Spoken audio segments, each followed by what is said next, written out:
You want everything, you want success, love, that glow up. लोग तुम्हारे लिए ताली बजाए ताकि तुम वैलिडेटेड फील कर सको। पर ये सब सोचते समय तुम एनर्जी के जिस कांस्टेंट स्टेट में रहते हो, that is the reason why you are not getting anything. Listen to this very carefully. You get what you are, not what you want. हम लोग जब भी कुछ मैनिफेस्ट करते हैं तो 3D वर्ल्ड से नहीं बल्कि 4D वर्ल्ड से करते हैं। 4D world means your thoughts, beliefs and your inner world. और इन सब चीज़ों के ऊपर आता है 5D वर्ल्ड, अ प्लेस जहाँ पे तुम्हारे हजारों वर्जन एग्जिस्ट करते हैं। The successful you, the famous you, the unsuccessful you, the hard broken you. Now try to comprehend this. अगर तुम्हारा एक सक्सेसफुल वर्जन एग्जिस्ट करता है और जब तुम ये मान लेते हो तुम ऑलरेडी सक्सेसफुल हो, you are loved, so you move like that version of yourself. तुम्हारे थॉट्स और तुम्हारे एक्शंस उस फ्रीक्वेंसी से अलाइन करते हैं जो तुम्हारे सबसे बेस्ट वर्जन का है। And the reality has no other option than to catch up with it. Einstein ने क्लियरली कहा था, the field is the sole governing agency of the particle. मतलब अगर मैं चेंज कर सकूं इन्फॉर्मेशन इन द फील्ड तो मैं अफेक्ट कर सकता हूं पार्टिकल, मतलब matter itself. And atom is 99.9999% energy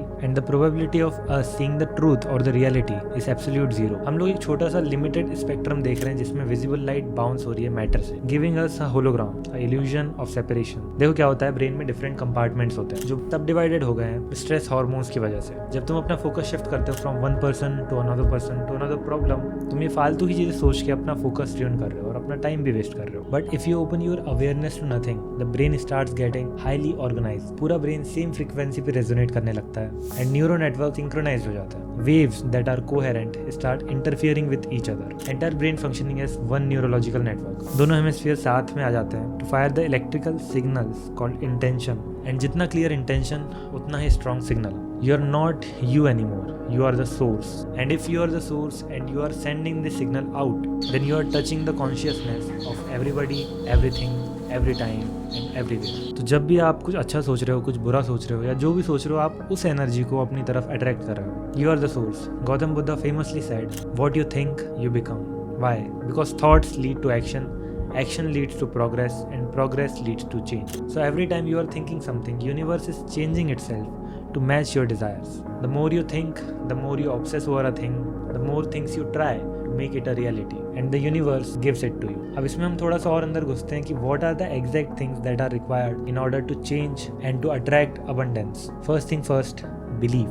Your beliefs creates your reality. A famous German physicist, Max Planck, said, when you change the way you look at things you look at change. Practically अगर हम अपनी life में देखें तो we get those beliefs from the people we love, from the people we admire or look up to. और उसमें से जो कोई भी limiting beliefs हमारे अंदर आ जाते हैं, that's the main problem. We think negatively about money, we think negatively about wealth and influence. Deep down we crave it, पर वो डेस्परेट एनर्जी यूनिवर्स को बिल्कुल भी पसंद नहीं है। So how do you change this beliefs in yourself? I am worthy of having a great lifestyle. I am the person who commits and does that thing. I have potential. I am worthy of nice things and I am deserving of love. You have to continuously tell all this things repetitively to your mind. हम लोगों को reprogram करने पड़ेंगे वो सारे believe जो हम अपने माइंड में जाने अनजाने में लेके बैठे हैं। हम लोग बचपन से किसी न किसी नेगेटिव इंसान के बिलीव से लेके इन्फ्लुएंस हो जाते हैं और हम लोग अपना परसेप्शन उनके थॉट्स के अकॉर्डिंग चेंज कर लेते हैं। तो वो सारे बिलीव्स तो पहले बाहर फेंको and start to establish new beliefs and your new identity that signals abundance. Say this to yourself, I am rich, I am powerful, I am charismatic and I can provide each and every freaking thing my loved ones can ask for. How come it is impossible to have these things जब और कोई exist करता है जिसके पास ये सारी चीजें हैं? And if it exists, I can have them too. And these ideas should be rooted in your subconscious mind.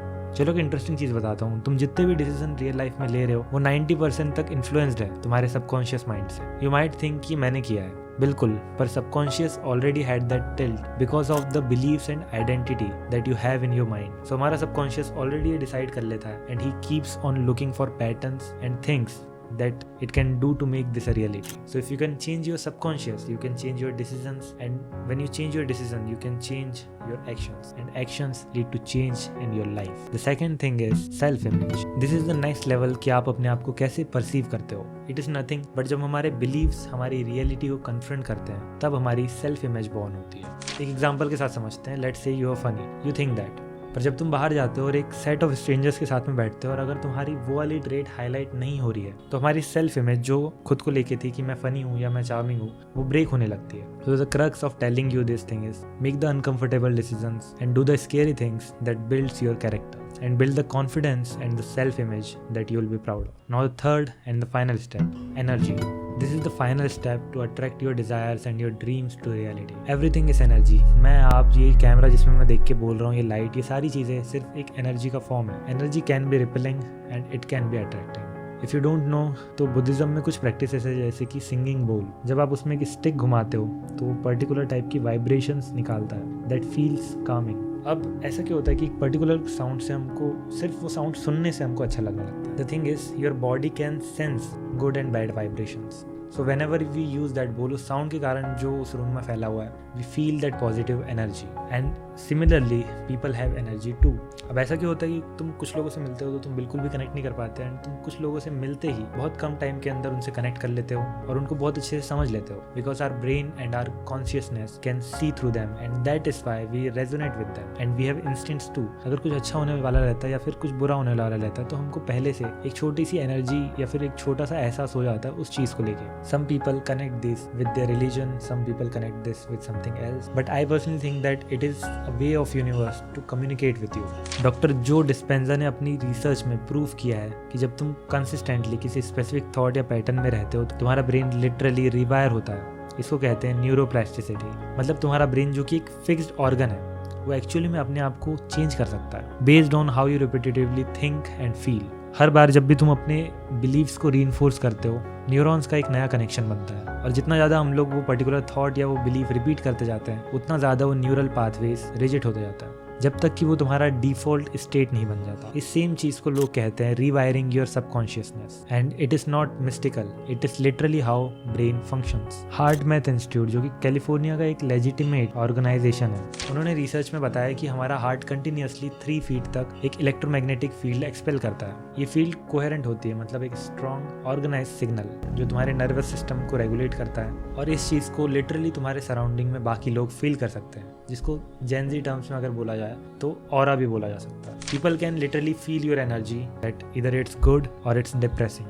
तो प्रैक्टिकली करना क्या है? पहली चीज़, अपने बिलीव्स को ऑडिट करो, एक कागज़ निकालो और लिखो मनी के बारे में, सक्सेस, रिलेशनशिप, जिस भी चीज़ के बारे में तुम्हारे क्या बिलीव्स है। जो नेगेटिव पैटर्न्स है वो ट्रेस करो और ये आया कहाँ से वो भी ट्रेस करो। सोसाइटी ने फीड किया या बचपन में किसी ने बताया और फिर उनको कॉन्शियसली रिप्लेस करो। दूसरी चीज़, विजुअलाइजेशन सिर्फ डे ड्रीमिंग नहीं है। न्यूरोसाइंस कहता है कि जब भी तुम किसी एक्शन को विविडली इमेजिन करते हो तुम्हारा ब्रेन वही न्यूरल पैटर्न फायर करता है जो कि एक्चुअल एक्शन में हो रहे हैं। एथलीट्स ये यूज करते हैं, Olympic swimmers, gymnast mental rehearsal करते हैं, उनकी को ट्रेनिंग का पार्ट है ये। तो तुम्हें जो वर्जन बनना है उस वर्जन की लाइफ का 5 मिनट विविडली जियो अपने माइंड में। और तीसरी चीज, environment matters more than will power. You are the average of 5 people you spend the most time with. तुम्हारा ब्रेन अनकॉन्शियसली अपने सराउंडिंग्स को कॉपी करता है, उनकी हैबिट्स, उनका एनर्जी लेवल, उनका एम्बिशन धीरे धीरे करके तुम्हारे अंदर आने लगता है। तुम कॉन्शियसली कितना भी फाइट करो, तुम एवरेज की तरफ खींचे चले जाओगे। तो अगर तुम्हारा एनवायरनमेंट मीडियोकर है, तुम कॉन्शियसली कितना भी फाइट करो, तुम एवरेज की तरफ खींचे चले जाओगे। So that is pretty much it. उस वर्जन को एम्बॉडी करो जो तुम बनना चाहते हो इतनी डीपली कि तुम्हारा ब्रेन, तुम्हारी बॉडी और तुम्हारा डेली डिसीजंस, उन सब की फ्रिक्वेंसी एक जैसी हो। रियलिटी के पास फिर कोई भी ऑप्शन नहीं बचेगा but to match it. That is it for this video. Peace out.